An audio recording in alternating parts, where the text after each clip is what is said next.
नमस्कार मित्रांनो, स्वागत आहे तुमचं पुन्हा एका नवीन अशा रोमॅन्टिक लव्ह स्टोरीमध्ये. तर मग चला सुरुवात करूयात आजच्या या भागाला.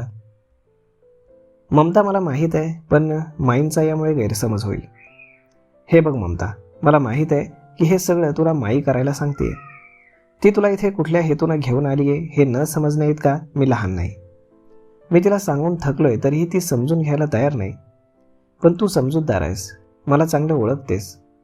माझ्या आयुष्यात गाथाची जागा कुणीही घेऊ शकत नाही, त्यामुळे प्लीज माईंच्या बोलण्यात येऊन हे करणं थांबव, कारण मला तुला हर्ट करायचं नाही, देव स्पष्टपणे बोलला.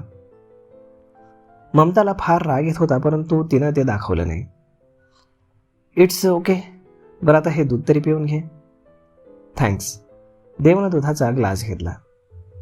गुड नाईट, ममता म्हणाली. गुड नाईट, देव बोलला. मग ममता तिच्या रूममध्ये आली. तिनं दार लावून घेतलं. तिला देवच्या बोलण्याचा खूप राग येत होता. गाथा गाथा गाथा, त्या गाथामध्ये असं काय जे माझ्यात नाही? अल्लड, बावळट आणि लाडानं बिघडलेली मुलगी आहे ती. ती देवला कशी आवडू शकते? 4 वर्ष झाली तिला देवच्या आयुष्यातून जाऊन, पण अजूनही हा तिला विसरायला तयार नाही. ती जर देवच्या समोर आली तर मला देवच्या जवळ जाणं अजूनच अवघड जाईल. काहीतरी कर ममता, ती देवच्या आयुष्यात पुन्हा येण्याआधी काहीतरी कर, ममता रागानं धुसफुसत बोलली. इकडे दुसऱ्या दिवशी गाथा, समीर, माया सगळे ऑफिसमध्ये आले. त्यांना पाहून ऑफिसमध्ये सगळ्या जुन्या एम्प्लॉईजना आनंद झाला. गाथानं सगळ्यांना वर्कशॉप एरियामध्ये बोलावलं. सगळे एम्प्लॉईज, वर्कर्स 5च मिनिटात तिथे जमा झाले. मी तुम्हाला इथे का बोलावलं याचा तुम्हाला अंदाज असेलच, समीर बोलला. तुम्ही कंपनी बंद करताय ना, एक वर्कर बोलला. अजिबात नाही, गाथा बोलली. सगळे एकमेकांकडे पाहू लागले आणि मग तिच्याकडे पाहू लागले. ही कंपनी बाबांचं स्वप्न आहे, माया बोलली. कंपनी लॉसमध्ये आहे, त्यात नवीन कुठले प्रोजेक्ट आपल्याकडे नाहीत. बँकेचं कर्ज, सगळ्यांचे पगार, सगळं अशक्य आहे, एक एम्प्लॉई बोलला. म्हणून काय कंपनी विकायची? यावर आपण नक्कीच मार्ग काढू, माया बोलली. राजन सर म्हणाले की कोणीही आपल्या कंपनीमध्ये इन्व्हेस्ट करायला तयार नाही, एक वर्कर बोलला. ती आता जुनी गोष्ट झाली.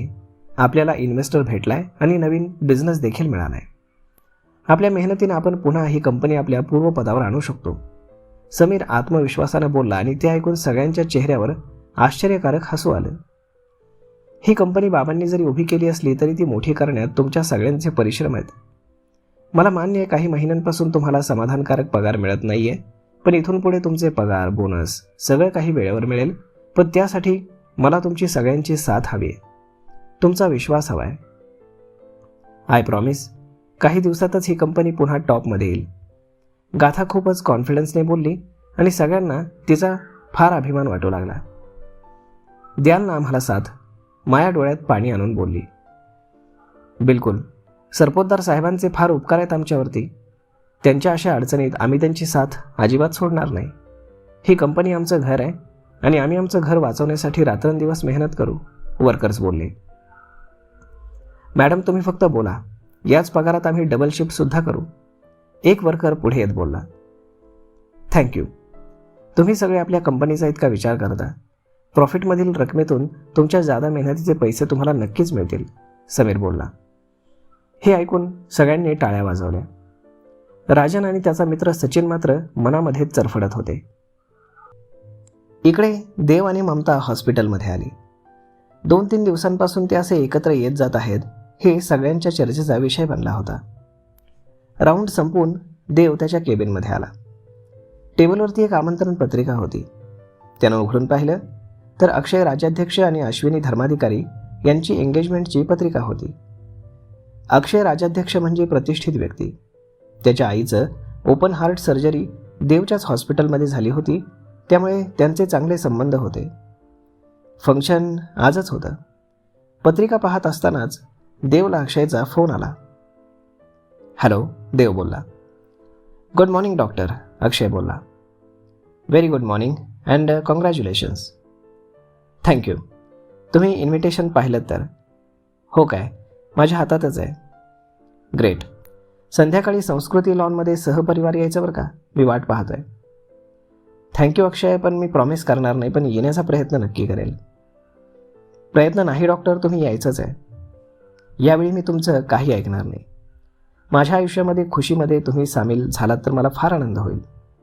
थोडा वेळ जरी आलात तरी चालेल, प्लीज. ठीक आहे, मी थोड्या वेळासाठी येईन. थँक्यू. फोन ठेवून देवनं रिसेप्शनवरती फोन केला. हॅलो, आजच्या अपॉइंटमेंटची लिस्ट पाठव. Yes sir. आज तुमच्या 10 अपॉइंटमेंट्सपैकी 8 फिक्स आहेत, 2 कॅन्सल झालेत. तुम्ही हो म्हणत असाल तर दुसरे पेशंट बोलावू का? नाही नको, जे आहेत त्यांनाच बोलाव. Okay sir. नंतर देव त्याच्या कामात बिझी झाला. गाथा, अगं झालं की नाही तुझं आवरून? इकडे माया गाथाच्या रूममध्ये येत बोलली. झालं ताई, एकच मिनिट. तू हे काय घातलंयस? ड्रेस छान दिसतोय ना? गाथानं अनारकली ड्रेस घातला होता. छान आहे, पण तू हा ड्रेस घालून आशूच्या एंगेजमेंटला जाणार आहेस का? हो, काय झालं? छान नाही का? अजिबात नाही. ताई अगं 5,000चा ड्रेस आहे. असेल, पण अशा फंक्शनमध्ये साडी नेसायची असते. व्हॉट? साडी? ग्रीशा जाम त्रास देते, तिला आवरू की साडी आवरू? आम्ही येतोय ना सोबत, ग्रीशाला समीर सांभाळेल. असू दे आता, मला यात कम्फर्टेबल वाटतंय. नाही, असं चांगलं वाटत नाही, साडी नेस. मायाने तिला कवर्डमधून एक छान अशी नेव्ही ब्ल्यू कलरची साडी दिली. ही नेस, तुला छान दिसेल हा कलर, माया बोलली. ताई अगं उशीर होईल. नाही होणार. तयार तर झालीसच, फक्त साडी चेंज कर, आम्ही आहोत बाहेर. माया बाहेर गेली आणि गाथानं नाईलाजानं साडी घातली. ती 10 मिनिटांनी बाहेर आली. तिला पाहून समीर आणि मायानं भुवया उंचावल्या. कशी दिसते? ती केसांना मुद्दाम झटका मारत बोलली. मिस वर्ल्ड, छोटा सत्यम बोलला. अप्सरा, समीर बोलला आणि ते ऐकून ग्रीशानं तोंड फुगवलं. वाव, कसली भारी दिसतीस तू साडीत. म्हणून म्हणते साडी घालत जा, माया बोलली.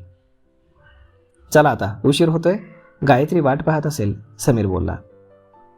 मी नाही येणार. ग्रीशाने हाताची घडी घालून पाठ फिरवली. वाय? गाथानं विचारलं. तू का छान दिसतेस माझ्यापेक्षा? सगळे तुला छान बोलतात, ती गाल फुगवून बोलली.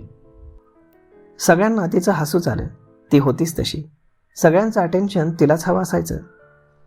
आता मी आहे छान तर मग दिसणारच ना? गाथा मुद्दाम तिला चिडवत बोलली. डॅड, ग्रीशानं आपले ओठ बाहेर काढले. अजिबात नाही आहे, माझी प्रिन्सेस मिस युनिव्हर्स आहे, most beautiful girl in the world. गाथा, तू इतकी काही छान दिसत नाही आहे, समीर तिला उचलून घेत बोलला. रिअली? ग्रीशा अगदी खुश होत बोलली. Yes my little baby, you are the most beautiful girl, Maya बोलली.